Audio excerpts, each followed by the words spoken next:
Dans une précédente vidéo, je vous parlais des 3 lois de la réussite selon Rocky Balboa. Parmi ces 3 lois, il y avait une loi qui s'appelait la résilience. Pas plus tard qu'hier soir, j'étais confronté à ce phénomène et à cette loi de résilience.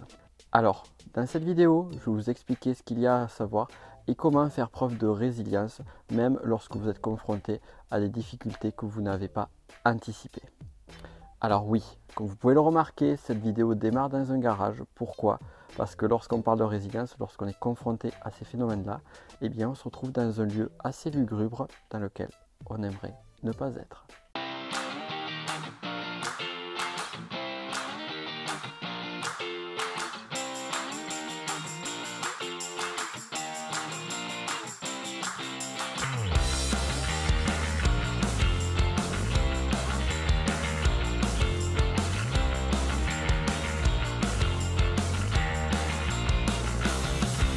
Comme j'ai pas mal de routes aujourd'hui, profitons-en pour justement voir tout cela ensemble. Alors tout d'abord, je vais vous raconter l'histoire que j'ai vécue pas plus tard qu'hier soir et qui est liée à ce phénomène de résilience. J'avais une webconférence à donner, une conférence assez importante sur laquelle j'avais beaucoup communiqué en amont. Donc j'ai mis beaucoup d'énergie, j'ai déployé beaucoup de choses et je savais que j'allais avoir un certain nombre de personnes présentes à cette webconférence. La conférence démarre. Un public vraiment super, beaucoup d'interactions et je commence à donner mon contenu. Tout se passe bien et au bout d'une heure de conférence, tout d'un coup, problème. Le système de gestion de conférence que j'avais a commencé à donner des coupures. Au final, sur les centaines de personnes qui étaient présentes, je me suis retrouvé avec 10 personnes dans la conférence. Donc du coup, j'ai été obligé d'arrêter celle-ci et là, on va se poser la question, mais que fait-on ? Que fait-on dans une situation comme ça? Alors tout d'abord, à partir du point de vue émotionnel. Pour certains, cette situation-là peut sembler assez dérisoire. Pour d'autres, cette situation-là peut sembler une situation vraiment confrontante qu'ils n'aimeraient pas rencontrer. Quoi qu'il en soit, là n'est pas le sujet. L'idée, c'est que lorsque vous êtes face à une situation, face à un contexte qui vous tient réellement à cœur, eh bien vous allez avoir une réaction émotionnelle. Voilà, j'ai cette situation, j'ai cette merde qui vient d'arriver, excusez-moi l'expression. Qu'est-ce que je vais faire? Premier point, c'est que la situation est là et vous n'avez pas d'action, vous ne pouvez rien faire parce que vous êtes en train de subir cette situation. Donc, la première étape, c'est l'acceptance. Et beaucoup de personnes échouent dans le sens qu'ils se disent « ce n'est pas possible, je ne peux pas accepter ça, je ne peux pas faire ça ». De toute façon, vous n'avez pas le choix. Quand vous avez une galère, quand vous avez un problème qui vous arrive, vous n'avez pas d'autre choix que de l'accepter. Vous pouvez le refuser, vous pouvez faire du déni pendant un moment, mais ça ne va pas vous aider, ça ne va pas vous donner les solutions à votre problème. Donc, premier point, au travers de la résilience, première étape, l'acceptance de la situation. Une fois que vous avez accueilli et accepté la situation, vous allez passer à l'étape numéro 2. Et si vous ne faites pas cette étape numéro 2, vous ne pourrez pas passer à la suivante. L'étape numéro 2, c'est tout simplement d'analyser la situation. Il vient de se produire un fait, un événement que vous n'avez pas prévu. Donc, avant de trouver une solution, il est important de faire l'état des lieux. Où en êtes-vous aujourd'hui? Qu'est-ce qui vient de se passer? Qu'est-ce que je peux en conclure?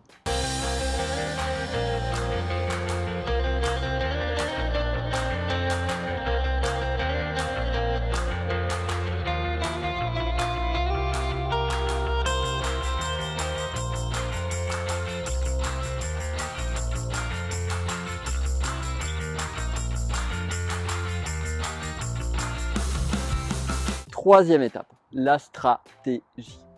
Lorsqu'on se retrouve dans la situation suivante, eh bien, on se retrouve sous le coup de l'émotion. Et on peut agir de façon déraisonnée et prendre les mauvaises décisions.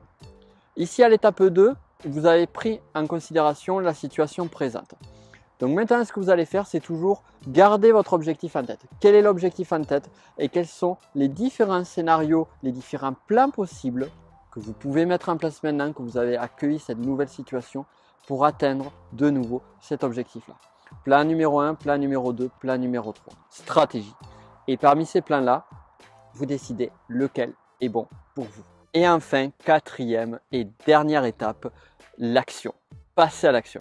Une fois que vous avez défini la stratégie, que vous savez ce que vous allez faire face à la situation présente, eh bien, agissez, tout simplement. Un point aussi important, pour reprendre l'allégorie avec Rocky et la boxe.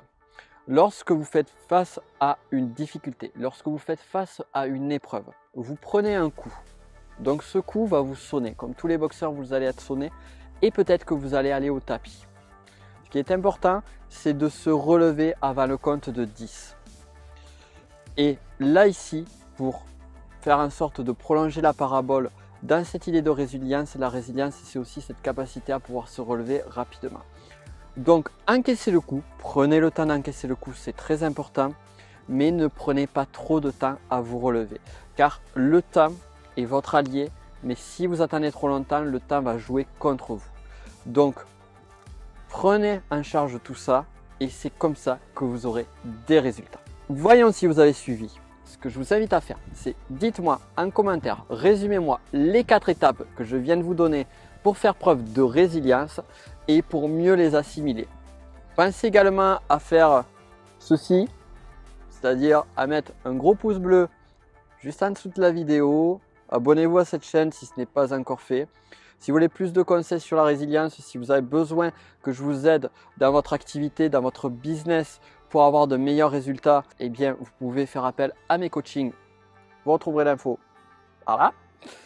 Sur ce, je vous invite à kiffer la life. N'oubliez pas que pour avoir des résultats exceptionnels, commencez par faire des choses exceptionnelles. Parce que oui, vous êtes exceptionnel. Et on se dit à très vite. Ciao mes chers chats fourbes.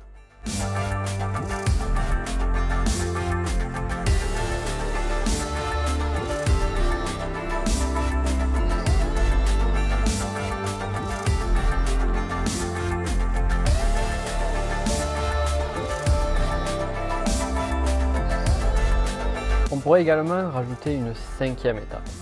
Cette étape-là va se passer bien après la situation, bien après l'événement auquel on aura fait preuve de résilience. Il s'agit du cadeau caché. Qu'est-ce que le cadeau caché? C'est tout simplement, une fois que vous avez pris de recul, vous dire, voilà, de toute chose, du moins c'est une croyance que j'ai et qui je pense est aidante, dans toute chose, dans toute difficulté, même les pires, il y a quelque chose à apprendre, il y a quelque chose de positif à en tirer. Quel est le cadeau caché au travers de la situation, de la difficulté que vous avez rencontrée? Encore une fois, prenez le temps, il faut prendre du recul et une fois que vous avez suffisamment de recul, amusez-vous à chercher ce cadeau caché et ça va vous aider.